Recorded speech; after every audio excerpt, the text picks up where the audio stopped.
जय माता दी दोस्तों, मैं आचार्य विजय तनेजा आपका एक बार फिर से स्वागत करता हूं अपने यूट्यूब चैनल जय माता दी ज्योतिष केंद्र में। हम पढ़ रहे हैं मेष लगन, और मेष लगन में विभिन्न ग्रहों का विभिन्न भावों में क्या प्रभाव होता है ये देख रहे हैं। और हमारी इस श्रृंखला में हम शनि तक पढ़ चुके हैं। आज हम पढ़ेंगे राहु के बारे में। तो राहु क्या है, सबसे पहले अपन को ये पता होना चाहिए। पिछले वीडियो में मैंने बताया था राहु के बारे में कि राहु क्या है। फिर दूसरी बात आपको ये पता होना चाहिए कि मेष लगन क्या है। तीसरी बात आपको ये पता होनी चाहिए कि प्रथम भाव किन किन कारक तत्वों को प्रदर्शित करता है। यदि हम सबसे पहले बात करें प्रथम भाव की, तो प्रथम भाव हमारे खुद के सेल्फ को दर्शाता है। हमारा व्यक्तित्व कैसा होगा, हमारी विचारधारा क्या होगी, हमारी बुद्धि कितनी होगी, हम समस्याओं का सामना किस प्रकार करेंगे, शारीरिक मानसिक स्थिति कैसी होगी, ये सब हमको प्रथम भाव से पता चलता है। विचारधारा कैसी होगी, आइडियल कैसे होंगे, आइडियाज़ कैसे कैसे आएंगे, व्यक्ति कौन सी परिस्थिति में कैसा काम करेगा। यानी कि 12 भाव में सबसे इम्पोर्टेंट होता है पहला भाव। और दूसरी बात मेष लगन, मेष मंगल की लगन है। मेष लगन के जातक जो होते हैं थोड़े से क्रोधी स्वभाव के होते हैं, जल्दी गुस्सा आ जाता है उनको, जल्दी शांत भी हो जाता है। सिक्योरिटी की राशि है, जिसको सिक्योरिटी प्रदान करते हैं उसको सिक्योर हर हालत में करना चाहते हैं, और इसी कारण कई बार वो अपना नुकसान भी कर लेते हैं। तीसरी बात राहु क्या है। Rahu uncontrolled desire. Rahu uncontrolled desire का मतलब क्या है, वो इच्छाएं जो कभी पूरी नहीं होती ऐसी इच्छाएं देता है। एक के बाद दूसरी, दूसरी के बाद तीसरी इच्छाएं उत्पन्न होती चली जाती हैं, लेकिन कभी इच्छाएं समाप्त नहीं होती। आज आप बाइक के बारे में सोच रहे हैं तो बाइक प्राप्त करने का प्रयास करेंगे, बाइक आ जाएगी फिर कार प्राप्त करने का प्रयास करेंगे। तो अनकंट्रोल डिजायर देता है राहु। इसके अलावा जितने भी विदेशी तत्व हैं, विदेश में नौकरी है, विदेश में बिजनेस है, विदेश में पढ़ाई है, ये सब भी राहु ही प्रदान करता है। विदेश का कारक ही राहु है।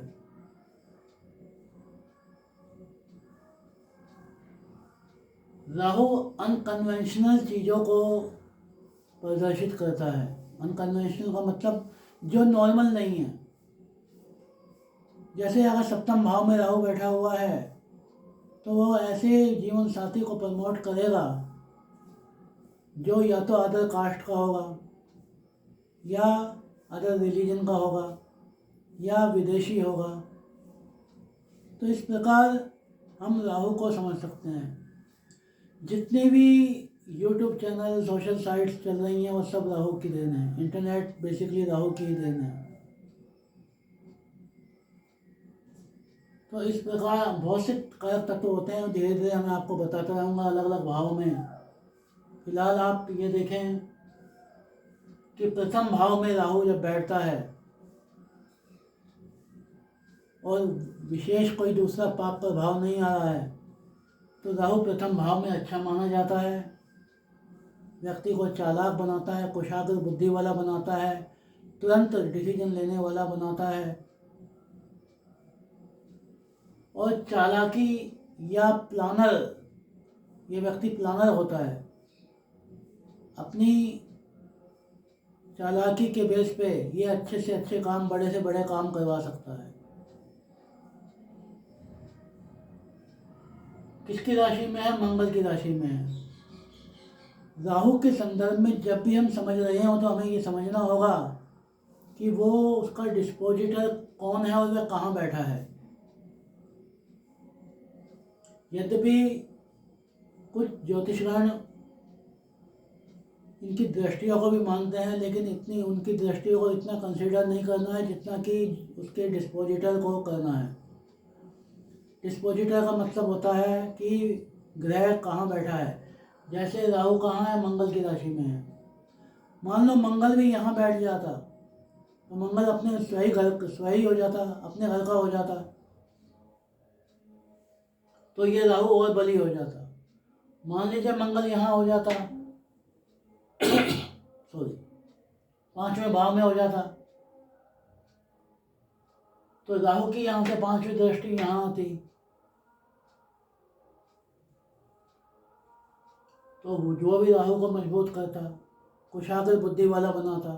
संतान या तो खुद कुशाग्र बुद्धि का होगा या संतान कुशाग्र बुद्धि की होगी। इसी प्रकार राहु यहाँ बैठ जाता, अष्टम में बैठ जाता, तो मंगल की राशि में हो जाता। मंगल ही लगन है,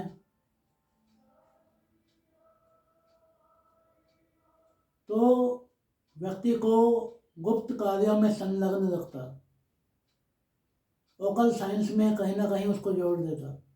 ओकल साइंस में भी बेसिकली वो साइंस सॉरी ओकल साइंस में बेसिकली वो साइंस जो जादू टोना, ब्लैक मैजिक आदि में विश्वास करता हो, ऐसी स्टडी को प्रमोट करता ये व्यक्ति या सीखता ही।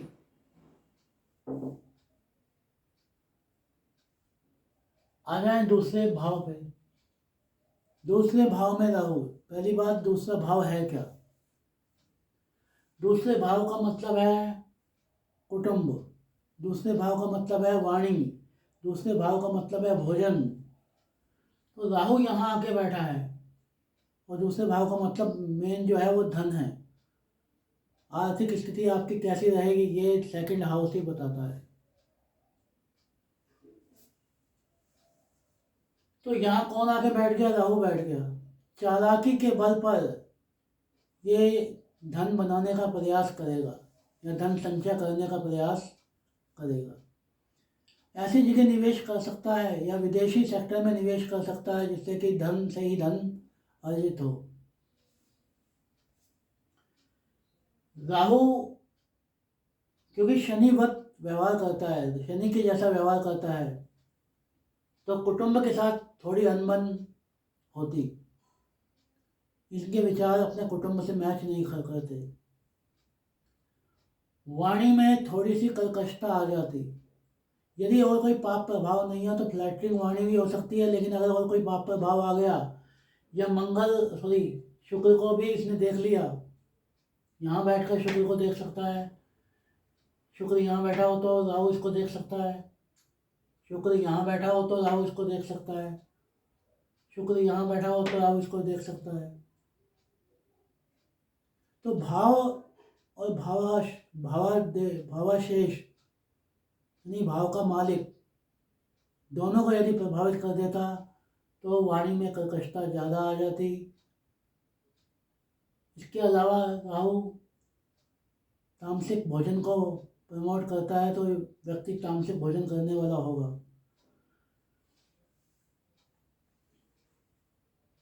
शुक्र की दूसरी राशि कहाँ है? सप्तम में।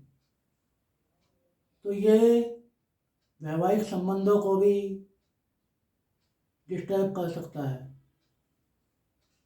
इस प्रकार हम दूसरे भाव में राहु का फल देखते हैं। तीसरा भाव पराक्रम का भाव है, परिश्रम का भाव है, इंटरनेट का भाव है, मार्केटिंग का भाव है, कमीशन का भाव है, हॉबीज़ का भाव है। बहुत सारी कारकत्व इसमें आते हैं। किसकी राशि में है? बुध की राशि में है, अपने मित्र की राशि में है। तो बुध की राशि में होने के कारण ये बुद्धि को प्रभावित करेगा। बुद्धि पे भ्रम का जाल एक हमेशा फैला रहेगा।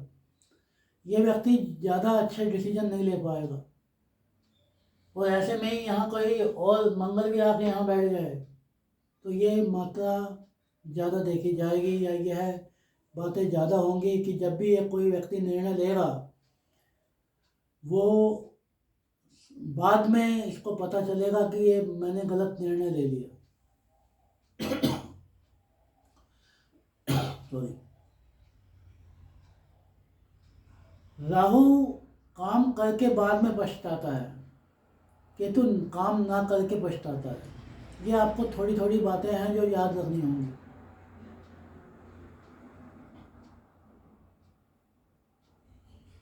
फिर राहु बुध की राशि में है। मान लीजिए बुध यहाँ बैठा है अपनी ही राशि में, तो ये शत्रु हंता हो जाता। ऋण व्यक्ति को आसानी से मिल जाता, जुगाड़ जुगाड़ करके ये व्यक्ति ऋण प्राप्त कर लेता। लेकिन बीमारी भी इसको मिलती क्योंकि बुध है अपने घर में बैठा है, तो त्रिदोष, बुध त्रिदोष देता है, वात पित्त कफ तीनों दोष देता है। तो नर्वस सिस्टम को भी दिक्कत में डाल सकता है, श्वसन प्रक्रिया को भी दिक्कत में डाल सकता है। तो इस प्रकार की दिक्कतें यहाँ उत्पन्न हो सकती हैं बीमारी को लेकर। फिर राहु की 5वीं दृष्टि लाभ भाव पे है। ये राहु से संबंधित चीजों में आपको लाभ करवाता।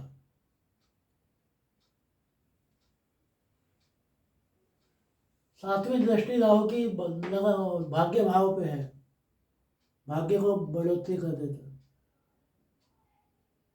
अगर और कोई पाप प्रभाव नहीं आ रहा है तो। सप्तम में ये वैवाहिक संबंधों में दिक्कत उत्पन्न कर देता। इस प्रकार हम इसका प्रभाव देखते हैं।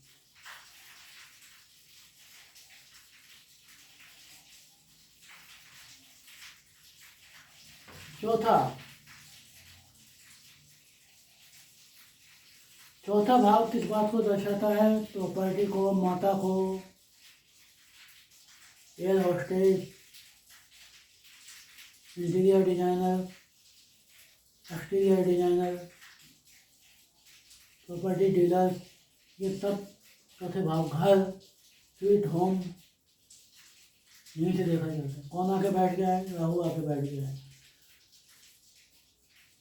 जब राहु यहाँ आके बैठ गया है तो ये ज़्यादा अच्छे परिणाम नहीं देगा।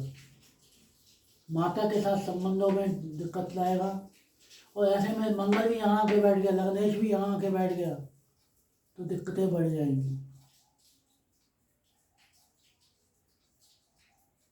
जब भी व्यक्ति घर लेने जाएगा तो बाधाएं आएंगी, जब भी व्यक्ति गाड़ी लेने जाएगा तो बाधाएं आएंगी। यद्यपि दिला देगा अगर और कोई पाप प्रभाव नहीं आ रहा है, लेकिन दिक्कतों के साथ प्रॉब्लम फेस करनी पड़ेगी। कभी जिस कलर की गाड़ी आपको चाहिए वो कलर नहीं मिलेगा, कलर मिल गया तो हो सकता है कि वो मॉडल डिफेक्टिव हो जाए। इस प्रकार की दिक्कतें आपको मिलेंगी। 7वीं दृष्टि से ये दशम भाव को देख रहा है, तो कर्म के क्षेत्र में जो भी व्यक्ति ये काम करेगा, छल करेगा, धोखा करेगा और इसको समझ नहीं आएगा कि मेरे साथ ये हो क्या रहा है। हालांकि इसका कारण ये खुद होगा, लेकिन इसको पता नहीं चलेगा कि ये हो क्या रहा है और क्यों हो रहा है। फिर इनकी ज़िंदगी में कहीं ना कहीं जब गुरु का इन्वॉल्व होगा तब ये भ्रम कम होगा। राहु को बैलेंस अगर कर सकता है तो गुरु कर सकता है। इसलिए राहु के संदर्भ में सबसे अच्छी रेमेडी मानी जाती है कि आप गुरु और गुरुद्वार की सेवा करें। यदि आप गुरु और गुरुद्वार की सेवा करते हैं तो राहु का प्रभाव कम हो जाता है।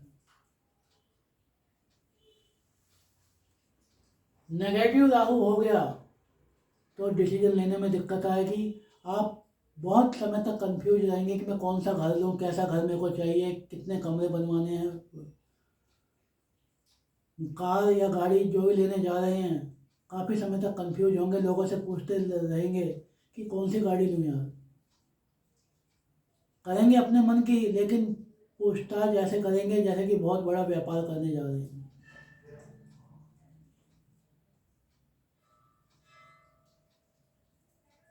पांचवी एक बात और याद रखें, राहु और केतु उल्टे चलते हैं, तो पांचवी दृष्टि यहाँ आएगी।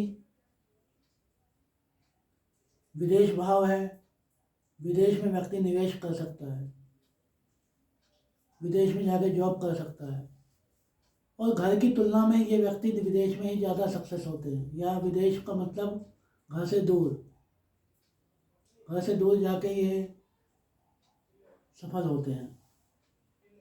अगर और भी कुंडली देखनी चाहिए कि दूसरे ग्रह कहाँ बैठे हुए हैं, ये केवल आपको एक राहु का प्रभाव बता रहा हूँ कि किस प्रकार अपन राहु को इंडिकेट करते हैं या भविष्यवाणी करते हैं। तो आज हमने 4 भाव के बारे में पढ़ा, लगन भाव के बारे में, मेष लगन में, दूसरे भाव के बारे में, तीसरे भाव के बारे में, चौथे भाव के बारे में। इसमें कुछ समझ नहीं आया हो तो आप पूछ सकते हैं, नहीं तो हम अगले 4 भाव का अगले लेसन में अध्ययन करेंगे। गुड, जय माता दी।